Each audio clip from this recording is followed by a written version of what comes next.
दूध उत्पादक शेतकरी आणि डेअरी उद्योगातील ग्रामीण सहकारी संस्थांसाठी मोठी आनंदाची बातमी आहे।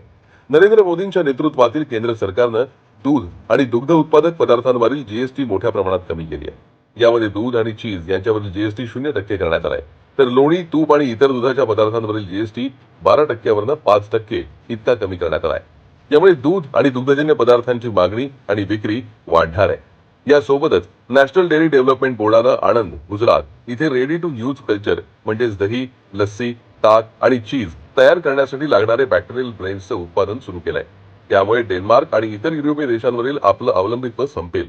आता भारत या प्रक्रिया केंद्रातून दररोज 10 लाख लिटर दुधाचा दुग्धजन्य पदार्थ बनवण्याची प्रक्रिया करू शकेल।